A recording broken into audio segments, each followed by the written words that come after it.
Hey everyone, welcome back to our new session. अभी हम लोग कर रहे हैं टीओसी थ्योरी ऑफ कंप्यूटेशन, जिसको यूनिवर्सिटी के सिलेबस में जो है formal language and automata theory के नाम से हम लोग जानते हैं। उसी को कंटिन्यू करते हैं। हम लोग सबसे पहले ही बेसिक ऑफ टीओसी के बारे में समझ रहे थे, उसी को आगे कंटिन्यू करते हुए अब हम लोग बात करेंगे ऑपरेशन ऑन स्ट्रिंग। स्ट्रिंग पे हम लोग कौन कौन सा ऑपरेशन लगा सकते हैं उसका थोड़ा सा बात करेंगे। तो सबसे पहला ऑपरेशन जो है वो है concatenation of string. Concatenation of string जिसको हम लोग रिप्रेजेंट करेंगे डॉट से, बुंदा से। ठीक है, इसका मतलब होता है combination of two string is called concatenation. मतलब दो स्ट्रिंग को हम लोग ऐड करते हैं उसको बोलते हैं कॉन्केटिनेशन। जैसे कि एग्जांपल के लिए हमारे पास एक स्ट्रिंग ये दिया गया है, एक स्ट्रिंग ये दिया गया है, और दोनों को आप कॉन्केटिनेशन करेंगे तो हमारा आ जाता है ABCD। ये याद रखिएगा, यहाँ पे सीक्वेंस मैटर करता है कि अगर हम पहले x लिख रहे हैं, जैसे हम पहले अगर मान लेते हैं x डॉट वाई लिखें, तो पहले x लिखा है तो पहले x वाला ही स्ट्रिंग आना चाहिए, y वाला स्ट्रिंग नहीं आना चाहिए। एक्स वाई और वाई एक्स यहाँ पे सिम नहीं होता है। चलिए, जैसे हम लिख दिए क्या, R1 डॉट R2, ये हमारा क्या है, कॉन्केटिनेशन है, तो ये सीक्वेंस में ही हमारा काम चलेगा। इसको हम लोग बोलते हैं R1 फॉलोड बाई R2। जैसे कि ये हमारे पास एक स्ट्रिंग दिया गया है, W को हम लोग स्ट्रिंग से लिखते हैं, ऑलरेडी हम बता चुके हैं। ये हमारे पास ए बी है और ये हमारे पास BAA दिया गया है। ठीक है, अब इसको अगर हम सॉल्व करते हैं, अगर हम लिखते हैं W1 डॉट W2, तो इसको हम यहाँ पे तो सबसे पहले W1 वाला लिखेंगे तो W1 वाला लिख दिए। उसके बाद लिखना है W2 वाला, तो यहाँ पे ये W1 वाला और ये हमारा हो गया W2 वाला। अगर हम लिखते हैं W2 डॉट W1, तो सबसे पहले W2 वाला लिखना पड़ेगा, फिर W1 वाला लिखना पड़ेगा। तो ये मैटर करता है यहाँ पे कि कौन सा पहले है। इसको हम लोग बोलते हैं कॉन्कैटिनेशन। अब यहाँ पे ध्यान दीजिएगा, सपोज करिए हमारे पास W1 जो है उसका लेंथ k है, W2 है उसका लेंथ n है। तो अगर हम W1 डॉट W2 कर रहे हैं या फिर W2 डॉट W1 कर रहे हैं तो उसका टोटल लेंथ कितना होगा, तो उसका लेंथ हो जाता है k प्लस n। इसका लेंथ है k, इसका लेंथ है n, तो दोनों को डॉट करिए, उल्टा पुल्टा जैसे और आपको करना है कर दीजिए, दोनों का आंसर सेम ही रहेगा जो कि होगा k+1। आई होप आपको ये चीज़ क्लियर हुआ होगा, कॉन्केटिनेशन। अब यहाँ पे थोड़ा सा आगे बढ़ते हैं, और जैसे कि हम इसका बात किए थे अपने पिछला सेशन में और कह दिया आपको याद भी रखना है। ये हमारे पास दिया गया है A डॉट एप्साइलन। अगर आपको याद नहीं रहा तो यहाँ पे दिखा भी देते हैं। यहाँ पे ये क्या है, नन इम्प्टी एक्सप्रेशन हमारे पास है, जिसको इम्प्टी स्ट्रिंग भी बोलते हैं और उसको इम्प्टी लैंग्वेज बोलते हैं। तो यहाँ पे ये जो है इसको हम किस तरह से लिख सकते हैं, तो इसका आंसर तो हमारे पास आएगा A। ठीक है, लेकिन ज़रूरी नहीं है A ही आए, इसको हम अलग अलग तरीका से लिख सकते हैं। वो अलग अलग तरीका क्या है, इसको हम लोग लिख सकते हैं A एप्साइलन, या फिर एप्सिलॉन ए लिख सकते हैं, या फिर एप्सिलॉन एप्सिलॉन एप्सिलॉन कितना भी मल्टीप्लाई कर दीजिए उसके बाद ए लिख दीजिए, या फिर ए लिख के कितना एप्सिलॉन भी लिख सकते हैं, या फिर एप्सिलॉन लिख दीजिए बीच में ए लगा दीजिए फिर एप्सिलॉन लगा दीजिए, क्योंकि आना तो है आंसर ए ही। तो आप एप्सिलॉन के इसको अलग अलग टर्म में जो है अलग अलग रिप्रेजेंट कर सकते हैं। ठीक है, तो ज़रूरी नहीं इसका आंसर ए ही लिखे, इस तरीका से इसका आंसर भी हम लोग लिख सकते हैं। अब यहाँ पे थोड़ा सा आगे बढ़ते हैं। इसका लेंथ ऑलरेडी हमको मालूम है 0 होता है, फाई का लेंथ हमारा क्या होता है, 0 होता है। ये एप्सिलॉन को हम लोग स्ट्रिंग बोलते हैं और ये जो हमारा होता है उसको हम लोग सेट बोलते हैं। डॉट की अगर बात करें तो इसको, वो सेम ही चीज़ लिखा हुआ है तो इसको हम लोग जो है ना यहाँ से हटा देते हैं, और ये जो जनरलाइज वाला है इसको रहने देते हैं। यहाँ पे हमारे पास मान लेते हैं फाई है। ठीक है, फाई के साथ अगर हम डॉट करते हैं किसी आर का, या फिर हम उलट के भी लिखते हैं तो हमारा आंसर फाई ही आएगा। या फिर हम एप्सिलॉन के साथ अगर आर का मल्टीप्लाई करते हैं या फिर उलट के करते हैं तो यहाँ पे आर आएगा। ध्यान दीजिएगा, एप्सिलॉन के साथ कर रहे हैं तो आर आ रहा है, और यहाँ पे जो है हम फाई के साथ कर रहे हैं तो हमारा फाई आ रहा है। तो ये डॉट के साथ कैसे चेंज हो रहा है वो आपको ध्यान देना चाहिए, और यहाँ पे आर के जगह पर जो है ना कुछ भी आ सकता है, ABCD आप को जो आना है वो आ सकता है। तो पहला ये जो है कॉन्केटिनेशन आपको समझ में आया। नेक्स्ट हमारे पास है prefix of a string. String का प्रीफिक्स कैसे निकालते हैं, तो प्रीफिक्स का सिंपल सा मतलब होता है हमको सीक्वेंस देखना है, बिगिनिंग से स्टार्टिंग से सीक्वेंस दीजिए। तो हमारे पास जैसे कि ये एग्जांपल है, एक हमारे पास अल्फ़ाबेट दिया गया है और एक हमारे पास स्ट्रिंग भी दिया गया है, और इस स्ट्रिंग का अगर आप जो है प्रीफिक्स निकालना चाहते हैं तो कैसे निकालेंगे, सबसे पहले स्टार्टिंग से। तो स्टार्टिंग में भी कुछ नहीं है, कुछ नहीं है तो हम किस क्या लिखते हैं, कुछ नहीं है तो हम लिखते हैं, ये हम जो है वहाँ पे एप्सिलॉन लिख देते हैं। उसके बाद एक स्टेप आगे बढ़िए, क्योंकि हमको प्रीफिक्स निकालना है ना तो आगे से बढ़ेंगे। ए है, ए बढ़ गए, फिर अगला स्टेप में हम लोग जो है ए बी लिख सकते हैं, बी लिख सकते हैं। अगला स्टेप में हम ए बी बी लिख सकते हैं, बिल्कुल लिख सकते हैं। तो ये हमारा क्या है, ये सब तीनों चारों मेरा क्या है, ये प्रीफिक्स है। जैसे कि बात करें प्रीफिक्स का, तो हमारे पास प्रीफिक्स क्या होता है, पहले वाला होता है। जैसे यहाँ पे यू और भी दिया गया है हमारे पास एक स्ट्रिंग, तो यू क्या हो जाएगा, यहाँ पे प्रीफिक्स हो जाएगा, उसका सब सेट का हम लोग क्या करेंगे, सीक्वेंस ले लेंगे बिगिनिंग से। जैसे कि इसका कहने का मतलब ये है कि जैसे ए बी सी लिए हैं, इसको अगर हम यू और भी के टर्म में लिखना चाहेंगे तो हम कैसे लिखेंगे, तो इसको हम लोग लिखेंगे यू में सबसे पहले हम जो है एप्सिलॉन दे देंगे, फिर ए बी सी लिख सकते हैं। सीक्वेंस तो अभी भी क्या है, सीक्वेंस हमारा अभी भी ए बी सी ही है। उसके बाद हम ए डॉट पी सी लिख सकते हैं, अभी भी सीक्वेंस क्या है, अभी भी सीक्वेंस यही है। उसके बाद ए बी डॉट सी भी लिख सकते हैं, इसका सीक्वेंस अभी भी क्या है, सीक्वेंस हमारा चेंज नहीं होना चाहिए, ए बी सी, क्योंकि डॉट ये एप्सिलॉन के साथ डॉट करने पर वो जो है हट जाता है, जो हमारा नंबर रहता है वही रहता है। तो इस बिहेवियर से हम लोग जो है इस तरीक़ा से इसको रिप्रेजेंट कर सकते हैं। सेम उसी प्रकार से अगर हम सिफिक्स की बात करें तो ये इंडिंग सीक्वेंस होता है, इंड से लेना होता है। हमारे पास दिया गया है अल्फ़ाबेट और यहाँ पे हम लोग जो है सफिक्स लेना है। तो सफिक्स लेना था लास्ट में, तो कुछ नहीं था एप्सिलॉन, फिर एक स्टेप पीछे चलिए तो बी, फिर एक स्टेप और पीछे चलिए तो बी बी, एक और स्टेप पीछे चलिए तो A B B. Sequence same रखना है, सीक्वेंस को कुछ नहीं करना है। ठीक है, वहीं पे अगर हम बात कर ले सफिक्स का, तो यहाँ पे भी वाला आ गया जो कि इंडिंग सीक्वेंस लेना है। सेम उसी प्रकार से यहाँ पे हम लोग उस तरीके से रिप्रेजेंट इसको कर दिए हैं भी वाले टर्म में। ठीक है, तो भी को यहाँ पे हम एप्सिलॉन, फिर सी, बी सी, ए बी सी, इस तरीके से हम इसको रिप्रेजेंट कर रहे हैं। ओके, इसको यहाँ पे थोड़ा सा लिखना पड़ेगा, क्या, सफिक्स ऑफ डब्लू। चलिए, आई होप आपको आसान आसान लग रहा होगा, सिंपल सिंपल सा चीज़ है। अभी एक नोट पॉइंट दे रहे हैं आपको, ये नोट पॉइंट जो है ना, ध्यान रखिएगा और इसको थोड़ा सा यूज़ करिएगा। अगर आपके पास ऑब्जेक्टिव वगैरह आता है तो इससे ज़्यादातर चांस रहता है आने का। जैसे कि डब्लू आपके पास एक स्ट्रिंग दिया गया है, तो हम डायरेक्टली यहाँ से कितना प्रीफिक्स होगा कितना सफिक्स होगा वो निकाल सकते हैं। Number of prefixes of W, W में कितना प्रीफिक्स होगा तो वो उसके लेंथ प्लस 1 के इक्वल होगा।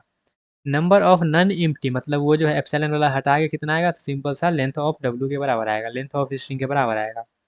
नंबर ऑफ नन लेंथ की बात करें, नन जीरो लेंथ की, तो वहाँ पर भी डब्लू आ जाएगा, उसका जो लेंथ होगा उसके बराबर आ जाएगा। सफिक्स का बात करें तो वो भी हमारा दोनों का सेम ही रहेगा, प्रीफिक्स और सफिक्स दोनों का है सेम ही रहेगा। तीन केस के लिए हम लोग बात किए हैं, एक है हमारे पास जो है टोटल प्रीफिक्स, एक है हमारे पास नन एम्प्टी प्रीफिक्स और एक है नन जीरो लेंथ प्रीफिक्स। चलिए आगे बढ़ते हैं। सब स्ट्रिंग ऑफ ए स्ट्रिंग, सब स्ट्रिंग ऑफ ए स्ट्रिंग मतलब पार्ट ऑफ ए स्ट्रिंग। जैसे कि आपके पास ये दिया गया है, सपोज करिएगा ये आपके पास दिया गया है और यहाँ पे हम लोग निकालना चाहते हैं सब स्ट्रिंग, तो बीच में जो है ना उसका हमको लेना है, और एक्स वाई यहाँ पे कुछ भी ले सकते हैं, तो बीच वाला हमारा क्या हो जाएगा, बीच वाला जो है वो हो जाएगा हमारा सब स्ट्रिंग। जैसे कि यहाँ पे ए बी सी का सीक्वेंस हम कैसे ले सकते हैं, तो ए बी सी का सीक्वेंस आप इस तरह से ले सकते हैं। फाइनल आंसर हमारा ए बी सी ही होना चाहिए, बिल्कुल। तो फाइनल हमको रखना है ए बी सी ही रखना है, बस आपको एक्स और जेड में क्या करना है, कुछ कुछ चेंज करना है। तो final sequence A B C रखकर आप कितना भी चेंज कर लीजिए तो आपका जो है आंसर इस तरीक़ा से आ जाएगा। अब ये सब स्ट्रिंग हमारा मैक्सिमम मिनिमम कितना हो सकता है वो ध्यान देते हैं। तो सपोज करिएगा एन लेंथ आपका दिया गया है किसका, स्ट्रिंग का। तो अगर आपका टोटल सब स्ट्रिंग निकालना है तो मिनिमम वहाँ पे n+1 हो जाता है और मैक्सिमम जो है वो n इंटू n+1/2+1 हो जाता है, जिसको हम लोग जो है समेसन ऑफ n+1 के नाम से भी जानते हैं। अगर नन एम्प्टी सब स्ट्रिंग की बात करें तो मिनिमम n हो जाता है और मैक्सिमम जो है समेसन ऑफ n हो जाता है। डिफरेंट नन जीरो लेंथ की बात करें तो वो n हो जाता है। डिफरेंट लेंथ अगर हम बात करें सब स्ट्रिंग के तो वो n+1 हो जाता है। तो ये भी आपके एक नोट पॉइंट रहा, इस नोट पॉइंट को भी आप जो है अच्छे से ध्यान में रखेंगे और इसको जो है ऑब्जेक्टिव वगैरह करने में, इससे जो है ना गेट वगैरह में क्वेश्चन आते रहते हैं इस सबसे। ठीक है, और ये थोड़ा सा ध्यान रखिएगा क्योंकि इसमें जो है ना कन्फ्यूज़न थोड़ा सा ज़्यादा होता है। यहाँ पे ये समेसन ऑफ n है, याद रखिएगा। चलिए थोड़ा सा आगे बढ़ते हैं। नेक्स्ट हमारे पास कॉन्केटिनेशन हो गया, हमने स्ट्रिंग में भी देख लिया सब स्ट्रिंग वगैरह का। उसके बाद हम थोड़ा सा आगे बढ़ते हैं और देखते हैं अब और ऑपरेशन को। और ऑपरेशन क्या कहता है उसको समझिएगा। तो और ऑपरेशन कहता है, जैसे कि हम ये चीज़ लिखे R1 + R2, जिसको हम लोग प्लस के सिंबल से डिनोट करते हैं। इसको हम लोग बोलते हैं आइदर R1 और R2, मतलब R1 ले लो या फिर R2 ले लो। जैसे कि हम यहाँ पे लिखें, हमारे पास अल्फ़ाबेट है ए और बी, तो अगर हम लिख दिए क्या, अगर हम लिख दिए A+B, तो इसका मतलब ए भी लिख सकते हो, ए भी वैलिड है, बी भी वैलिड है। ठीक है, या तो ए ले लो या तो बी ले लो। दोनों को एक साथ नहीं लेना है, दोनों को एक साथ नहीं लेना है। तो A B, B A B B, ये सब क्या है, इनवैलिड है। सिर्फ हमारा ए या फिर बी आप ले सकते हैं, कोई एक ले लो चलेगा, जो हमारा कहता है और। ठीक है, क्लियर हुआ, समझ में आया? आई होप आपको ये समझ में आया होगा। फिर यहाँ पे थोड़ा सा वो हम फाई और एप्सिलॉन का बात कर लें। तो यहाँ पे अगर आप दोनों को ऐड करते हैं तो हमारा आंसर क्या आएगा, एप्सिलॉन आएगा। फिर दोनों अगर फाई है तो वहाँ पे फाई ही आएगा, दोनों अगर ए है तो वहाँ पे आंसर ए ही आएगा, क्योंकि दोनों में से कुछ लीजिएगा तो वो ए ही रहेगा। फिर यहाँ पे ए प्लस बी का बात करें तो उसको जो है आप ए प्लस बी ही लिखेंगे, उसको चेंज करके आप नहीं लिखेंगे कुछ। अगर ए प्लस एप्सिलॉन है तो यहाँ पर भी आपको ए प्लस एप्सिलॉन ही लिखना पड़ेगा, याद रखिएगा, इसलिए बॉक्स में घेर दिए हैं। नेक्स्ट हमारे पास है पावर ऑफ अल्फ़ाबेट। तो पावर ऑफ अल्फ़ाबेट सिंपल सा कहने का मतलब क्या है, the set of all string of length and form using alphabet is denoted by, जैसे हम लिख दिए क्या इसका टू पावर। पावर मतलब सिंपल सा पावर लगा दो अल्फ़ाबेट में, जिसको हम लोग बोल देंगे पावर ऑफ अल्फ़ाबेट। जैसे कि हम ये अल्फ़ाबेट दिए हैं 0 और 1, तो यहाँ पे हम जो है स्ट्रिंग ऑफ 1 लेंथ का बनाना चाहेंगे तो यहाँ पे हम इसको इस तरीके से लिख सकते हैं, जो कि 0 और 1 होगा। लेंथ ऑफ 2 बनाना चाहेंगे तो हम पावर 2 दे देंगे, जो कि ऑलरेडी हम सीख चुके हैं। लेंथ ऑफ 3 तो ये हमारा 3 लेंथ का हो जाएगा। इसी प्रकार से हम लोग जो है आगे बढ़ते रहेंगे तो हमारा जो है इसको हम लोग बोल सकते हैं इस तरीक़ा से, पावर ऑफ n। ठीक है, और ये ऑलरेडी हमने जो है लेंथ वगैरह निकाल लेते थे, वहाँ पे बात किए थे। इसको चलिए उठा के उसी जगह पे रख देते हैं जहाँ पे हम वो बात किए थे। चलिए चलिए चलिए, इसको और पीछे ले चलते हैं। पिछले सेशन में ये हम बात कर लिए थे ना, बिल्कुल। तो यहाँ पे हमने जो है ये वाला किए थे और जनरलाइज भी कर दिए थे वहाँ पे फार्मूला। चलिए अब आगे बढ़ते हैं थोड़ा सा। नेक्स्ट हमारा है क्लीनी स्टार क्लोजर। अब ये क्या चीज़ है, एक होता है क्लीनी स्टार, एक होता है क्लीनी प्लस। उसको हम लोग बहुत भर भर के यूज़ करेंगे अपने नेक्स्ट यूनिट में, लेकिन फिलहाल के यहाँ पे थोड़ा सा इंट्रोडक्शन ले लेते हैं, ताकि आगे जब हम चल के उसको यूज़ करें तो आपको जो है समझने में कोई दिक्कत ना हो। चलिए समझते हैं। क्लीनी स्टार क्या होता है, the set of all possible string including empty string including, ठीक है, over alphabet is called Kleene star. मतलब हमको एम्प्टी के साथ साथ जितना भी पॉसिबल स्ट्रिंग हो सकता है वो लेने को हम लोग बोलते हैं क्या, वो लेने को बोलते हैं हम लोग क्लीनी स्टार। इसको रिप्रेजेंट हम लोग करते हैं क्या, इसको हम लोग रिप्रेजेंट करते हैं स्टार से। ठीक है, इसको हम लोग रिप्रेजेंट करते हैं स्टार से। उसके बाद हमारा होता है, जैसे कि एग्जांपल के तौर पे अगर हम बात करें तो यहाँ पे हम लिख दिए अल्फ़ाबेट, क्या अल्फ़ाबेट हम लिखे हैं ए और बी। अगर हम यहाँ पे जो है अल्फ़ाबेट का स्टार लगाएं तो इसका मतलब टोटल जो जितना भी पॉसिबल होगा सब ले लो। देखते हैं एप्सिलॉन कुछ पॉसिबल है कि हमको क्या करना है, एम्प्टी भी लेना है, इंक्लूडिंग एम्प्टी मतलब ज़ीरो भी लेना है। इसको आप समझना चाहते हैं ना, इस तरह से समझिएगा। तो थोड़ा सा हटाते हैं, इसको बॉक्स में करेंगे, ये इंपॉर्टेंट चीज़ है। जैसे कि यहाँ पे हम लिख दिए आर का स्टार, तो इसका मतलब है आर ग्रेटर देन या फिर जीरो। आर के पावर जीरो हो सकता है या तो ग्रेटर हो सकता है। तो आर का पावर अगर जीरो लिख रहे हैं तो उसको हम लोग बोलते हैं एप्सिलॉन। तो या फिर हम इसको बोल सकते हैं जीरो या फिर मोर आर्स, मतलब या तो आप जीरो लीजिए तो जीरो लीजिएगा तो क्या आ जाएगा, जीरो लीजिएगा तो वो हो जाए हमारा एप्सिलॉन बन जाएगा। वन लीजिएगा तो ये आर आ जाएगा, दो को लीजिएगा तो दो आ जाएगा, तीन को लीजिएगा तो तीन को आ जाएगा। और यहाँ पे प्लस इसलिए लगाएं क्योंकि यहाँ पे और लिखा गया है, जीरो और। ठीक है, आपको यहाँ पे एंड नहीं लिखा है और लिखा है।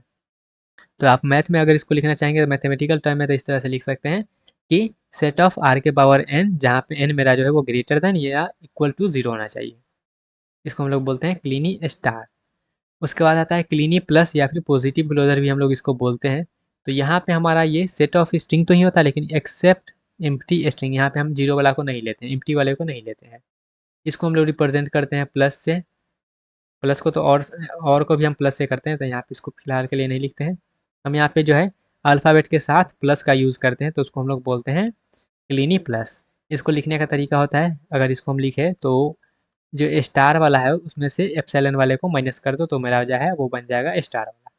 तो यहाँ पे सिंपल सा बस एप्सिलॉन नहीं आएगा, बाद बाकी सब कुछ आएगा। तो इसको आप अगर लिखना चाहेंगे, समझना चाहेंगे तो इस तरह से समझ सकते हैं कि अगर हम आर प्लस लिख रहे हैं, क्लीनी प्लस का यूज़ कर रहे हैं, तो इसको हम बोलेंगे greater than zero. Equal to का यहाँ पे साइन नहीं देना है। इसको हम बोलेंगे वन और मोर आर्स, मतलब मिनिमम एक तो रहेगा ही, तो या तो मिनिमम एक तो रहने दीजिए, फिर टू थ्री इस तरीक़े से आप जितना रख सकते हैं। यहाँ पे देखिएगा इक्वल वाला हम नहीं लिखे हैं, तो मैथमेटिकल टर्म में आप जो इसको इस तरह से रिप्रेजेंट कर सकते हैं।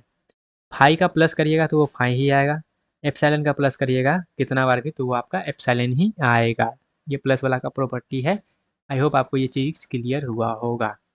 चलिए अब थोड़ा सा आगे बढ़ते हैं, इसके अलग अलग प्रॉपर्टी जैसे कि डॉट हो गया, प्लस हो गया, हमने अभी ये स्टार वाला देख लिया, फिर हमने जो है क्लिनी प्लस को देख लिया। तो ये सब को प्रॉपर्टी को हम लोग जो है समझते हैं। सिंपल सिंपल सा प्रॉपर्टी है जो कि हमारा आगे चल के यूज़ होगा। जैसे कि हम यहाँ पे लिख दिए ए प्लस बी और फिर डॉट लगा दिए हैं सी से, तो यहाँ पे इसको हम लोग ए सी प्लस बी सी लिख सकते हैं। या फिर हम इसी को इस तरह से लिख दें तो हम यहाँ पे क्या कर सकते हैं, मल्टीप्लाई कर सकते हैं। तो प्लस को जो हम लोग जो है डिस्ट्रीब्यूट कर सकते हैं इस तरह से।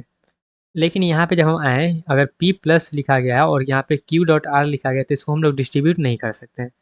तो यहाँ पे प्लस जो है हमारा डिस्ट्रीब्यूट नहीं होगा डॉट पे, लेकिन जो डॉट जो है वो हमारा डिस्ट्रीब्यूट हो जाएगा प्लस पे। डॉट जो है, dot can be distributed over plus, ये हमारा डिस्ट्रीब्यूट हो जाएगा। नेक्स्ट हमारे पास जो है a प्लस 5 या फिर 5 प्लस a कर दीजिएगा तो हमारा आंसर a ही रहने वाला है।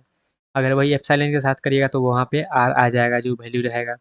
यहाँ पे R1 प्लस R2 करिए या फिर R2 प्लस R1 करिए, दोनों सेम ही रहेगा। प्लस जो होता है वो कम्यूटेटिव होता है, लेकिन डॉट जो मेरा होता है वो कम्यूटेटिव नहीं होता है। तो R1 dot R2 not equals to R2 dot R1। लेकिन 3 केस में ये सेम हो सकता है, जब दोनों मेरा क्या हो, सेम हो, तब वो दोनों सेम आ जाएगा। लेकिन अगला केस है कि R1 मान लेते हैं 5 हो गया, तो 5 हो गया तब भी दोनों सेम ही आ जाएगा। या तो एप्सिलॉन हो गया तब भी हमारा दोनों सेम ही आ जाएगा। तो 3 केस में सेम आएगा, बाद बाकी और केस में जो है ये सेम नहीं आएगा। अगर हम यहाँ फाई करें आर के साथ तो हमारा आंसर जो है फाई आ जाएगा, वो डोमिनेटर होता है। R1 आर प्लस अगर हम ये जो है पॉसिबल ऑफ ऑल स्ट्रिंग करें तो हमारा जो है पॉसिबल ऑफ ऑल स्ट्रिंग ही आएगा, जिसको हम लोग यूनिवर्सल सेट भी बोलते हैं। तो ये अलग अलग प्रॉपर्टी है, ये सब प्रॉपर्टी को हम लोग आगे यूज़ करेंगे डायरेक्टली और वहाँ पे हम लोग इसको समझेंगे। क्लियर हुआ? तो ये रहा हमारा सेशन 2, जहाँ पे हम लोग जो है कुछ कुछ प्रॉपर्टी, इंपॉर्टेंट प्रॉपर्टी को समझे हैं, कुछ कुछ फार्मूला को देखे हैं, जो कि डायरेक्टली सेमेस्टर में भी आ जाता है आइडेंटिटी करके, कि आइडेंटिटी जो भी है उसको प्रूफ करने के लिए, या तो गेट में भी तो आता ही है कि स्ट्रिंग वगैरह का जो हमने अभी प्रॉपर्टी समझा है, क्लीनियर स्टार वगैरह से क्वेश्चंस आते रहते हैं। ठीक है, प्रैक्टिस जो भी होगा हम गेट के क्वेश्चन से करेंगे, गेट का जब PYQ सीरीज करेंगे उस समय। लेकिन फिलहाल के लिए आपको इतना समझ में आया कि नहीं वो आपको जानना जरूरी है। ठीक है, तो चलिए मिलते हैं अपने अगले सेक्शन में, तब तक के लिए bye bye, tata, care and all the best.